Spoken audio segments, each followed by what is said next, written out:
Bienvenue dans ma vie de sorcière. Je suis Christelle, énergéticienne, holothérapeute et professeure de yoga. Mon but est de vulgariser, rendre simple et accessible le développement personnel, la magie et le mieux-être naturel. Parfois seule ou accompagnée, je m'engage à te faire voyager dans des podcasts authentiques et frais, plein d'astuces pour vivre ta vie de sorcière et de sorcier moderne. Bonjour à tous, bienvenue autour de mon micro enchanté. Donc moi c'est Christelle et aujourd'hui je reçois ma copine Carole. Salut Carole. Bonjour Christelle. Alors tout le monde n'a pas la chance de te connaître encore. Est-ce que du coup tu peux nous parler un petit peu de toi et te présenter s'il te plaît ? Oui, bonjour à tous, bonjour à toutes. Je suis Carole Salingue, je suis coach certifiée, praticienne en programmation neurolinguistique et en énergétique. Alors ma mission, c'est principalement d'accompagner les personnes qui traversent des moments difficiles et qui désirent trouver l'énergie et les ressources pour reprendre le pouvoir sur leur vie. C'est un partenariat qui est basé sur la confiance et la bienveillance qui amène à la connaissance de soi. J'ai à cœur de partager la richesse des enseignements que j'ai suivis associés à mes expériences de vie. Pour moi, c'est une transformation qui permet d'être aligné avec sa nature profonde afin de se révéler et d'être épanoui. Donc du coup, en effet, tu es formée en tout ce qui est neurolinguistique. Du coup, c'est de ça qu'on va parler aujourd'hui ensemble, et notamment de la communication bienveillante, parce que toi, tu préfères l'appeler en effet comme ça. Est-ce que tu peux justement nous parler de cette communication bienveillante et en quoi c'est important pour toi ? Bien, la communication, c'est important pour moi parce que, en fait, nous sommes tous des êtres de connexion qui avons besoin d'amour. Donc, il est donc primordial de soigner sa communication pour avoir des relations de qualité.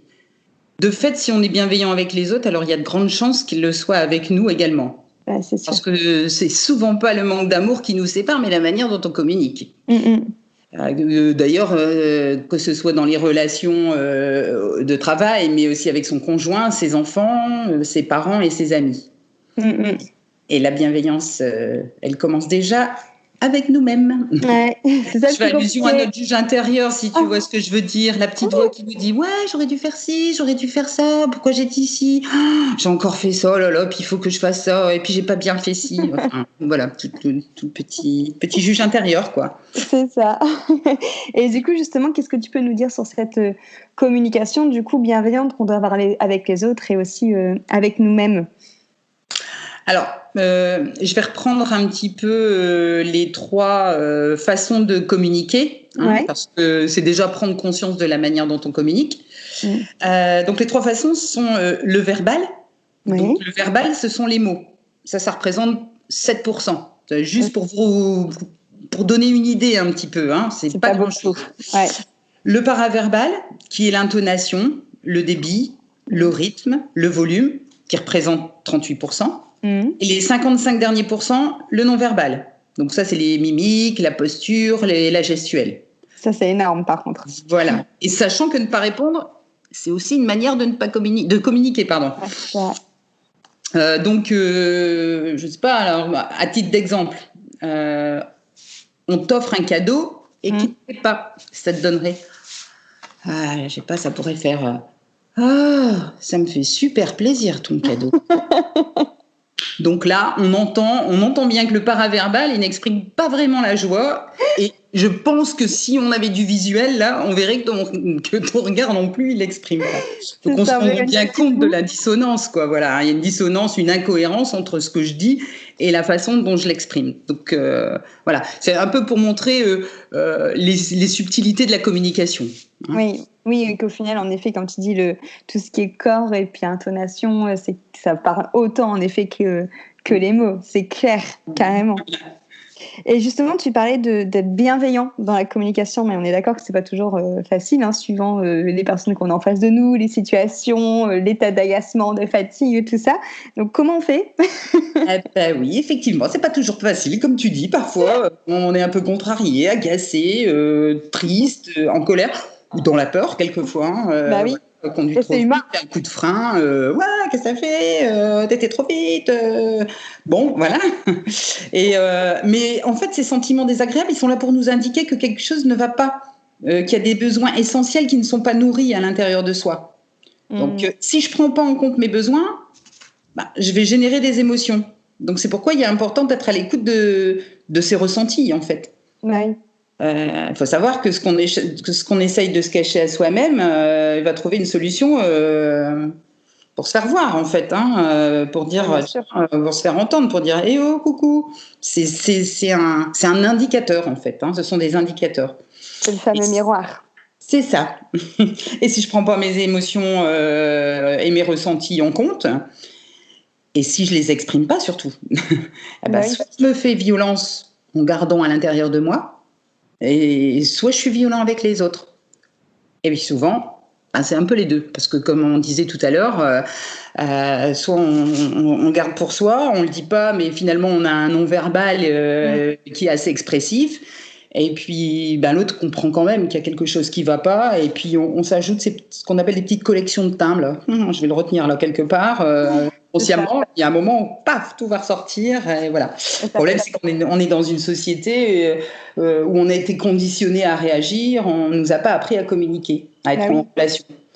Donc c'est pour ça que pour moi, comprendre son fonctionnement, la connaissance de soi, elle est importante. Et puis du coup, par cette manière de se découvrir, eh bien, on comprend, on découvre aussi les autres, et donc du coup, on peut mieux interagir, et ça nous permet de vivre plus heureux. Oui, non, mais c'est sûr, c'est une manière d'apprendre, en fait, justement, c'est comme tu dis, c'est juste que la société le fait pas, et du coup, il n'est jamais trop tard pour apprendre. Donc, comment est-ce qu'on peut faire justement pour communiquer de cette manière ? Alors, je dirais que au départ, c'est pas très facile, c'est d'être en observation de nous-mêmes. Et puis oui, bien sûr que ça s'apprend. Et donc c'est pour ça, moi, au cours de mon parcours de développement personnel, j'ai découvert un processus que je m'applique à employer le plus souvent possible. Je dis bien le plus souvent possible parce que on est en mode réaction quelquefois, triste, fatigué, agacé. C'est ça, on est humain. Voilà. Donc voilà, c'est un apprentissage. Et donc, et ce processus que j'ai découvert, c'est la CNV. Oui, d'accord. Son nom, c'est la communication non violente. En fait, c'est un langage qui permet de dire les choses tout en se respectant. Et qui permet une meilleure communication à soi et à l'autre. C'est une façon de s'affirmer, en fait, mais sans écraser l'autre, d'écouter l'autre sans se négliger soi-même pour vivre plus en harmonie. En fait, c'est la relation idéale, quoi. Voilà, quand on arrive au top du top. Mais c'est vrai que c'est bien surtout ce que tu précises, le fait en effet de communiquer avec bienveillance, ça ne veut pas dire en effet s'écraser ou tout accepter, c'est en effet communiquer du coup comme tu viens de le dire avec la CNV, trouver les justes mots pour communiquer dans la bienveillance et avec le juste mot, mais tout en se respectant. C'est carrément en exprimant ses besoins, en respectant ses besoins, en respectant ceux des autres. Et au moins, comme ça, ça nous évite d'avoir nos petites collections de timbres et puis tout ressortir d'un seul coup, là. Et puis la personne en face de nous n'a rien compris. Et là, c'est ça. Parce que ça me mange une foudre en pleine tête d'un coup. Voilà, c'est ça. Mais du coup, c'est vrai que c'est quelque chose aussi qui demande de se connaître aussi avant pour pouvoir exprimer justement ses besoins. Et est-ce que tu peux m'en dire un peu plus justement sur ce merveilleux processus de communication non violente? Oui, donc je vais rebondir juste avant sur ce que tu dis, c'est qu'effectivement l'importance de se connaître, connaître ses besoins, de savoir différencier ce qu'on éprouve, les sentiments et puis nos valeurs, ce qui est important pour nous, et souvent c'est primordial. Voilà, et on s'aperçoit que c'est un chemin. Oui, mais carrément. Et donc, pour revenir sur ce que tu disais sur le processus de la communication non violente, alors, je vais vous parler de son fondateur quand même, qui est Marshall Rosenberg. Et on va essayer de faire ça un peu de manière ludique. Je dirais qu'on va partir du principe, lui, en tous les cas, il l'exprime de cette manière. Il part du principe que nous avons deux parties qui cohabitent à l'intérieur de nous. Okay. Et du fait, il a choisi d'utiliser deux animaux pour les représenter. Alors, le premier, c'est le chacal. Pourquoi le chacal ? Eh bien, voilà, j'entends que tu ris, donc tu comprends un peu l'image. C'est exactement ça. Le chacal, c'est un animal qui vit dans la savane, au ras du sol, dans les hautes herbes. Il ne voit pas plus loin que le bout de sa truffe. Il est toujours aux aguets. En fait, ça représente la partie en nous qui souffre, qui a peur, qui critique, qui juge, qui est dans l'urgence, dans la confrontation.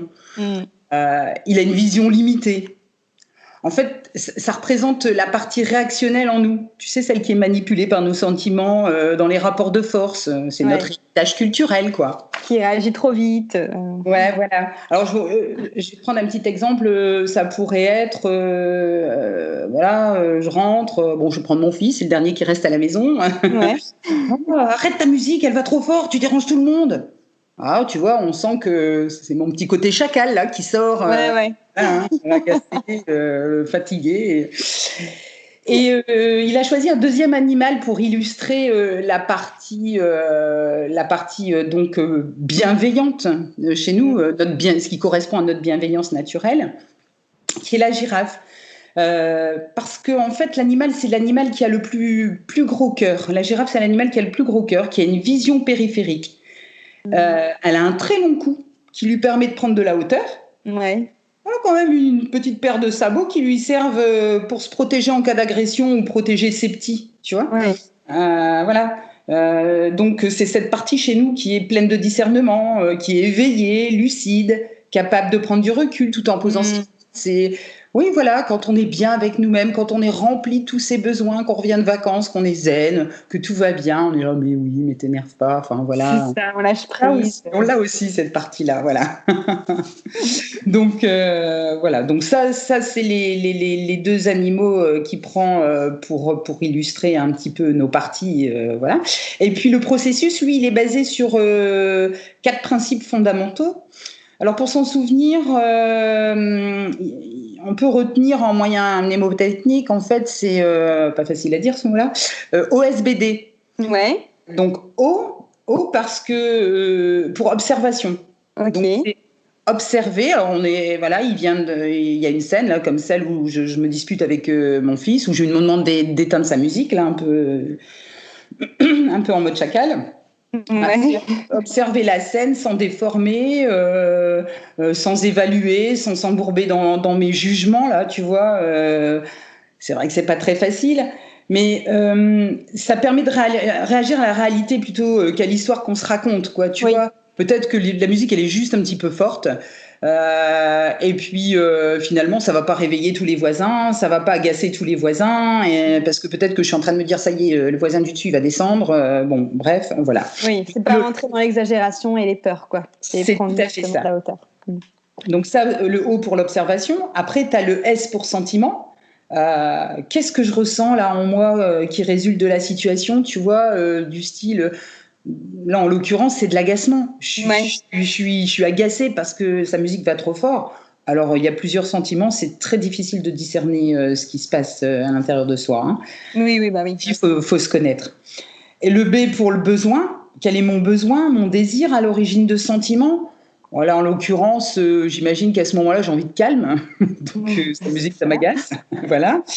Et D pour demande, faire une demande claire, précise, concrète, tu vois, ça peut être réalisable, c'est mieux. Négociable aussi, parce que on n'a pas toujours ce qu'on veut. Enfin, on peut trouver. Le but, c'est quand même de trouver un rapport gagnant-gagnant qui reflète mon besoin, qui permet de respecter son besoin et de pouvoir interagir tous les deux en bienveillance, en fait. Hein. Alors, par exemple, je te fais un petit déroulé de l'OSBD. On va reprendre le même, hein. Il va te dire décidément, elle s'acharne sur moi, maman. Restons sur ton fils, j'avoue. Non, il est grand maintenant, ça va, on a passé ces grandes étapes, mais je pourrais rentrer du travail, tu vois, fatiguée, stressée par ma journée, je suis un peu à cran, j'ai juste une envie, c'est de me reposer, quoi. Hein. Ouais. Là, je rentre et je dis, j'en ai marre, mais t'as encore laissé tes affaires traîner partout, tu ranges jamais rien. Tous les jours, je te répète la même chose. Alors ça, c'est la phrase... J'appelle ça la phrase assassine. Ah non, mais c'est clair, t'as envie de dire, mais bonjour. Là, déjà, c'est ça, comme tu dis. Le bonjour, maman, non, déjà là, il est pas content. Et puis, il y a des mots forts en plus dedans. Hein. On n'en a pas parlé, mais tu laisses traîner tes affaires partout. Ouais. T'es sûr ? Il n'y en a peut-être pas partout. Tu ranges jamais rien. Si, peut-être qu'il range d'habitude, mais là, je suis tellement énervée que je sors des mots peut-être pas adéquats. Exagéré, ouais. Voilà. tous les jours, je te répète la même chose, toujours peut-être pas plus. Enfin, voilà. L'exagération en plus, tu vois, quand on est en colère, on a tendance à grossir le truc. Et donc, du coup, ça pourrait donner... je vois la scène, je rentre, je vois la scène, je m'arrête un instant, je me dis, oula, tu vas pas t'énerver à cet endroit-là, tu vas rester un peu calme, posé, tu vas regarder ce qui se passe, tu vas respirer un grand coup, parce que la respiration, c'est important, n'est-ce pas? Donc, on respire un grand coup, j'observe la scène. Là, je vois mon fils qui est allongé dans le canapé, sa veste qui est sur le fauteuil, ses chaussettes à terre, et peut-être un paquet de gâteaux qui traîne sur la table, tu vois. Ah, j'allais dire chips, tu vois, mais ouais, gâteau, c'est vraiment bien. Des chips, voilà, ou des chips. Bon, finalement, quand tu regardes la scène, tu te dis, bon, il y en a pour 3 minutes à ranger tout ça, quoi. Oui. Hein, voilà. Donc, moi, j'observe ce qui se passe à l'intérieur de moi, je ressens de l'agacement, parce que ma maison, elle était rangée ce matin quand je suis partie travailler. Du coup, je prends conscience que j'ai besoin d'ordre. Et puis, j'ai besoin d'apaisement, j'ai besoin de repos, j'ai besoin de... Et là, je me dis, ok, d'accord, c'est moi que ça concerne, en fait, cette histoire-là. Lui, effectivement, il y a sa part, mais il y a aussi ma fatigue, il y a mon besoin d'ordre, il y a plusieurs choses qui se mêlent. Et donc, du coup, comme je me suis arrêtée, et puis que je fais un petit peu de CNV, je fais un petit peu de langage CNV et que j'essaye de pratiquer, du coup, je pourrais lui dire, tu sais, mon loulou, ma journée, elle était stressante aujourd'hui, j'ai besoin de repos, là, j'ai vraiment besoin d'aller me reposer. Tu veux bien ranger tes affaires quand tu rentres de l'école et que tu as fini de goûter? J'aime bien retrouver notre maison rangée, ça m'apaise en rentrant. Puis c'est chouette d'avoir une belle petite maison rangée, quoi, tu trouves pas? Ah ouais, ça n'a rien à voir en termes de message. Carrément. Et lui, en fait, du coup, il se sent plus enfermé, il se sent plus attaqué, et il est dans son élan de contribution. Oui. Il a envie de me faire plaisir, et là, il se sent plus obligé. Donc voilà. En résumé, une idée de processus. Ça paraît simple comme ça, mais finalement, son intégration, elle demande quand même de la pratique, quoi. C'est pas... oui, parce que ça demande, comme tu dis, en fait, de rentrer dans la girafe et de prendre cette hauteur avant que le chacal puisse. Voilà, c'est ça. L'idée, comme tu dis, c'est de se connecter à sa girafe pour que le chacal, il reste là, un peu couché à l'intérieur de nous. Et puis, deux petites notions aussi, alors je pense l'avoir dit, mais au travers de ce que je raconte, il est important, surtout, si on devait retenir quelque chose, c'est de parler en jeu. Très important. À partir de l'expression de ses ressentis, de ses besoins. Parce que le tu, il tue. Le tu, il accuse, le tu, il tue, et le tu, il provoque soit l'attaque, soit la fuite. Et là, pour essayer d'entamer un dialogue, c'est un petit peu compliqué. Donc, le but, c'est de mettre son intention sur la qualité de la relation sans essayer de changer l'autre, parce qu'on n'a pas de télécommande, donc ça marche pas. Et voilà, pour moi, c'est un apprentissage essentiel pour construire un monde dans lequel, tu vois, les besoins de chacun soient pris en compte. Et écoutez. Voilà, si on prend sa part de responsabilité dans la relation, on en a que 50%, voilà. Et c'est déjà énorme. Parce que pour moi, le seul pouvoir qu'on ait, c'est le pouvoir sur soi. Mais carrément. Je suis carrément d'accord avec toi. Je te remercie beaucoup pour ce joli partage à travers la communication bienveillante. Vous pouvez retrouver Carole sur son site internet sur www.rev du 6, L avec un S, petit tiré et petit tiré vous, donc révélez-vous. .com. De toute façon, je vous note tout ça comme d'habitude dans le descriptif. En tout cas, merci beaucoup, Carole. Merci, Christelle. Merci à toutes et à tous. Et merci à tous pour votre belle écoute. À très bientôt.